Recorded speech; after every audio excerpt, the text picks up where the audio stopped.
We are going to go with a question from YouTube by Adventurero42. What is the cheapest city to fly in New Zealand? I'm planning to do my working holiday visa there in January 2020, but I would like to save some money on the plane tickets. Greetings from Mexico.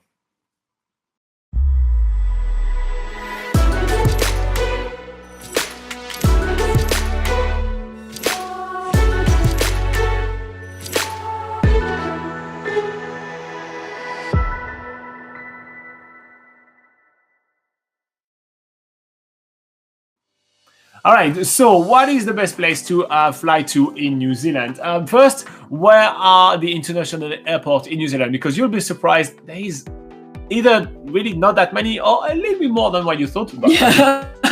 So it's a weird number. Yeah, okay. So yeah, most people know that Auckland is the biggest international airport in New Zealand, but there are some other international airports. The second biggest is Christchurch, which is on the South Island. And then after that, you can also fly into Queenstown, Wellington, and Dunedin.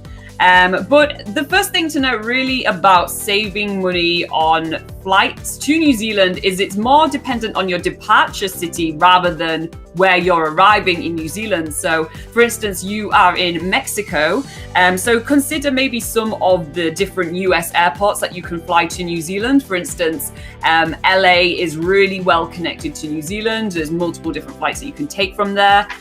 So that, for instance, might be a way of saving money. It's always just checking different routes, not necessarily like the nearest airport to where you live to like Auckland. It's not necessarily going to be the cheapest way of doing things. But getting back to the international airports of New Zealand, there's not necessarily a cheaper airport to get to. But like I said, it really depends on the route. So in Auckland, this has the biggest sort of amount of international connections. So you'll be able to fly from the most places around the world and get to Auckland Airport. And closely after that is Christchurch as well. That has quite a lot of flights to Christchurch in the South Island. And then the other international airports in New Zealand, they mainly have flights from Australia. So maybe think about connecting flights to Australia before coming to New Zealand, checking out that route to see if there's any cheap deals that you can get. So you can fly to Australia from Auckland, you can fly from Australia into Auckland, Christchurch, Wellington, Queenstown, and Dunedin. Yeah, cool. All right, now about determining which one is going to be the cheapest airport to fly to, this is when it becomes really tricky. So the first thing that comes to mind is that Auckland is going to have the highest amount of flight into it. So obviously it's going to be a little bit more competition, and then therefore the prices are going to be lower. For almost every kind of case, you're going to find that Auckland is going to be the slightly bit cheapest. However, it really depends on where you want to go to. Let's say you want to go to Queenstown, right? Maybe flying down to Queenstown is going to be straight away, even if the flight is $200 more, maybe smarter. Hear me out. Let's say you decide that you're going to be flying to Auckland, and then you go on a local website like Jetstar or Grab a Seat where you can get local flights. Now they advertise flights to Queenstown, for example, from Auckland at up to like about $59, which is rather cheap, right? Yeah.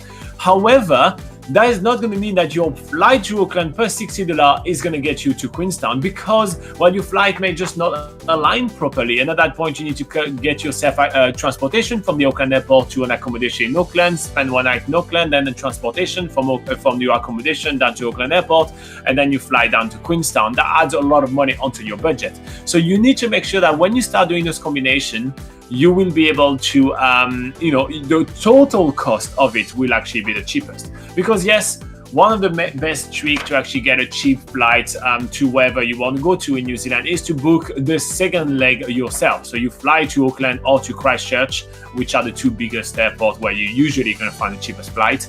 And then from there, you're going to be trying to make your way to Queenstown or to Wellington or to any of the other regional airports from there.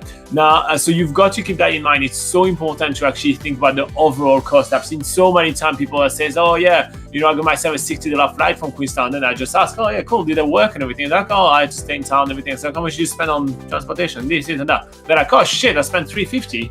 Well, you could have spent extra like $200 and fly directly there. So you need to keep that in mind for sure. Now, the other major factors on getting a cheap deal from your flight is also your airport of departure. Did you already cover that? Yeah, I already. Yeah, okay, cool. So that's really important to keep that in mind. And actually, you use different airport of departure for different arrival as well. Because, for example, if I'm correct, if you are going from Brisbane to Queenstown rather than from Sydney to Queenstown, the flight from Brisbane to Queenstown are much cheaper. So you've got to keep that in mind as well, because the airport of departure means also where you're going to be doing your leg from as well. So you want to keep that in mind as well. So now obviously there are plenty of good websites for you to be able to check all those prices. So for regional flight, usually it's going to be Jetstar and Grab a Seat. But you can also check Skyscanner. They basically scan like all the different options and flight and everything, and they kind of do most of the work for you, and then you have a million pop-up that opens and like it's overwhelming. But it's a good way to start your research. You get all of those. So we'll put a link in the description below for that, because it does work very well for you to get an understanding of what will be the cheapest price. So what I usually do, I do go on Skyscanner and I type like 20 or 30, sorry, not 20, 2 or 3 different kind of routes, from where and to where, and I see what works for us, because obviously, it's just so much easier to have like an aggregator that checks everything for you rather than do everything manually, because we've seen so many people spending so much time trying to get that. So that's my last point, is your time spent as well. I personally never ever go for the cheapest flight for a simple reason. Every single time I look at the cheapest flight, it has 3 legs, a 12-hour layover, and to me that's not worth the price. Honestly, I rather spend $200 rather than having an 8-hour layover in an airport. It is awful. You will then have to pay for a hotel anyway. And you have to pay for a hotel. You're spending some money at the airport because you're going to want some food or some this or some that. You are going to be absolutely exhausted. You're going to lose at least 3 days of your trip. And like the most the craziest, like I always try to find flights which are as direct as possible. For New Zealand, it usually means you have one stopover. You have to have one. But make the stopover small. It takes a physical toll on your body to fly to New Zealand. And I think it's absolutely ludicrous to try to save a few $100s at the expense of your health. It has been proven many times that flying is actually not good for your health. So you want to make it as easy as possible on your body. So keep that in mind. The only way we fly usually is as fast as we can, and it doesn't mean like I'll fly at $3,000, right? It's literally the difference is at most like $200. Or sometimes we try to get a longer layover, so kind of like, can we get 3 days somewhere? And then you get to explore somewhere, and then you can get you a bit more flexibility, and it makes the flight easier actually to do that. So the cheapest airport to fly in New Zealand, to recap, that's usually going to be Auckland and Christchurch. So you're going to want to look in between those two ones, but make sure that you check where you're departing from and try to give a couple of different options. For example, if you guys are watching and you're from Europe, I know you are from Mexico, but if someone's from Europe, taking a train, for example, can be so much easier. Like if you are, if you are, for example, let's say in Italy, taking a train to Frankfurt or to Paris may help you shave $300 on the flight, and the train ticket is going to cost you $80. So that's definitely worth doing. So keep that in mind, check those things, and seriously, $100 to $200 extra to actually get a flight that is an 8 to 10 hours shorter is definitely worth it. So we will link to a few articles giving you more tips on how to save money on flights in the description when we do the rebroadcast of this video, so make sure to check it out.